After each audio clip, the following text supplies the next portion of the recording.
Take this job and shove it. I ain't working here no more. Hi, today I want to do a Tom Talk. It's not a TED Talk, it's called a Tom Talk. I'm not at the TED Talk level yet, I don't think. What I want to cover today is just a little bit of a history of why I started my own business. And I'm going to take you back a little bit to 1995. I started out my career as a special agent with the United States Customs Service. I went to the Federal Law Enforcement Training Center out of college, and to many people, it would seem to have been a dream job. And I was assigned to an office in the southwestern part of the United States, and I spent a lot of my time laying in the desert, jumping drug mules, doing search warrants on houses and car stops, and seizing cocaine, marijuana, methamphetamine, and a lot of other stuff like that. For the first 6 months, the career was pretty cool. But as time went on, I realized that I did not want to work for someone else the rest of my life. What happened in law enforcement, or what happened to me in law enforcement at the time, is we had a pager. This is before the cell phones. And every day the pager would go off and I'd have to go out and do a surveillance on somebody or something. And it began to grind on me. In 1996, my daughter was born, and we were still down there in Arizona. And I continued on the job. And at that time, I thought, God, what else can I do so that I don't have to be tied down to the pager and being out on surveillance all night and working apparently all the time? Just fast forward a little bit. In the May of 1997, it was my daughter's first birthday. And I was at the house. We were having some people come over. And right when the birthday started, my pager went off. I had to go out and conduct an investigation, go arrest someone down at the port of entry who had drugs in their vehicle. And I had to leave her first party. So I had to miss that. And it really broke my heart. After I arrested the person and processed the person, I drove all the way back to my house. And right before I got into the driveway, my pager went off again. I had to go back out. And that was the life of a person who is a criminal investigator at that time, or even probably today in the southwest portion of this country. At that time, I decided I need to go on a different track here. I decided to switch agencies, and I went to the U.S. Department of Agriculture's Office of Inspector General. Doesn't sound too exciting, does it? I wasn't out there doing surveillances in the middle of the night. I wasn't chasing drug smugglers. I was doing white-collar crime investigations that involved farm program fraud. Basically, crop insurance fraud, people creating fake farming operations to circumvent the payment limits, stuff like that, which probably isn't what you want to hear. But it was a better job. I wasn't being called out on the evenings. I wasn't being called out on the weekends. Very rarely were we going out like that. It was more of a 9-to-5 job. And because I was pouring through documents, I was going out and interviewing people. There was travel involved. But I found myself in that job looking at the clock. And I don't know if many of you have looked at the clock near quitting time.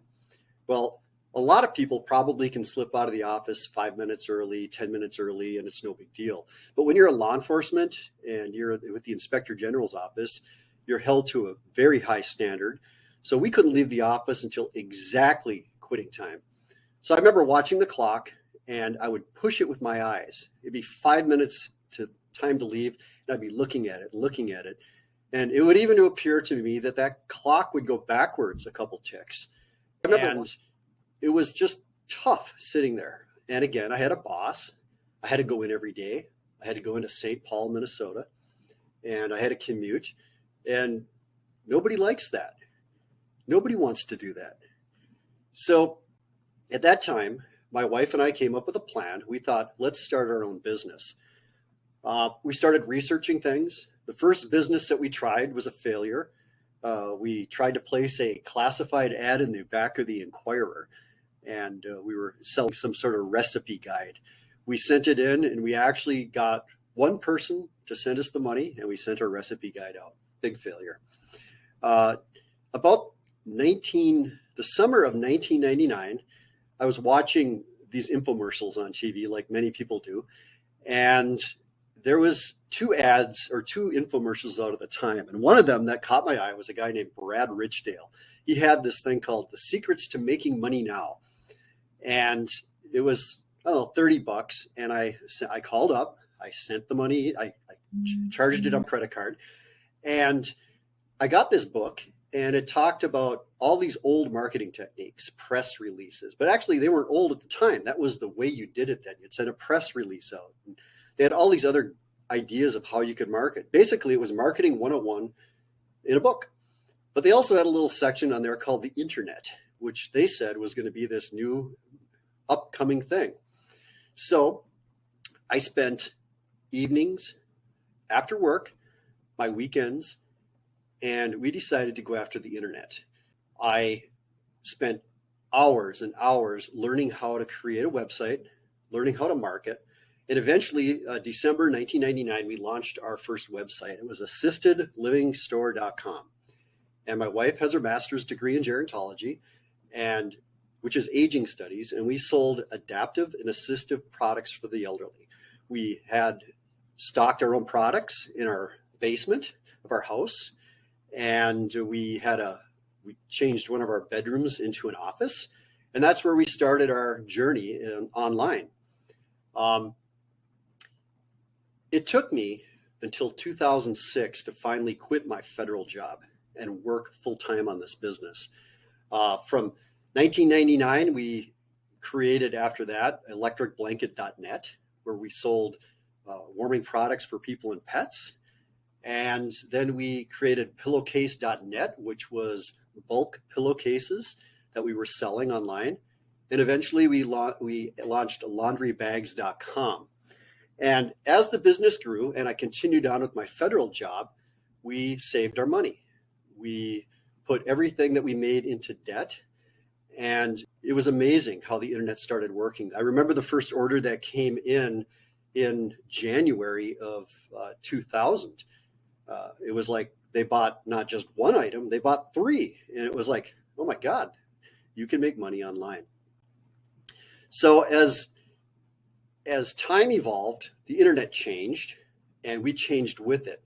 So for 19 years, we continued on running the business. And as our business grew and as the internet changed, we changed with it. We changed the software we used, the marketing techniques, and we introduced affiliate marketing to our website because we had a lot of products, but we didn't have all the products that people wanted.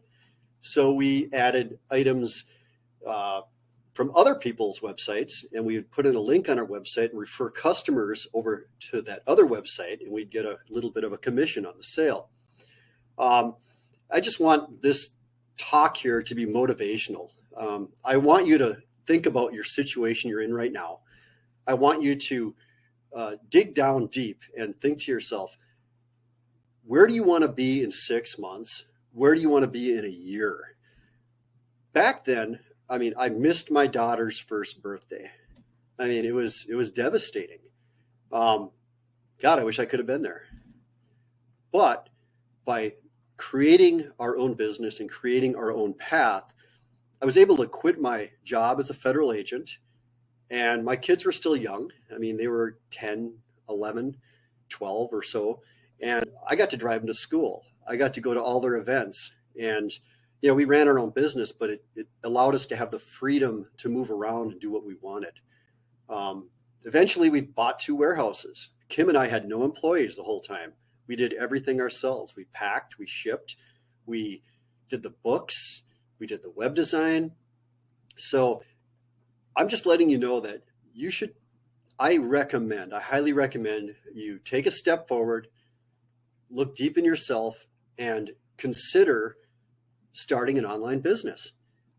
You can really do it, but it takes persistence. Not just 1 month and then you quit. It takes persistence. But if you start now, imagine where you will be in a year. It's an amazing It's an amazing time where you can do this. We actually started out with a mail order catalog at one time in the beginning, a mail order catalog and the internet. But today, your reach is as far as the world and as far as your ideas can go. So take a moment, sit down with your spouse or your friends or whoever and brainstorm on some ideas and come up with what your plan is to escape your 9 to 5, to escape the job that you don't like, and to find a new path. So I hope I've helped some of you today. And if you like this, please give me a thumbs up on YouTube. Follow along. We have recently started a new business. We sold our other business in 2018, and we retired. I retired at 47, but we're jumping back into it because we like to build businesses. So y'all take care, and I hope this helped you in some way.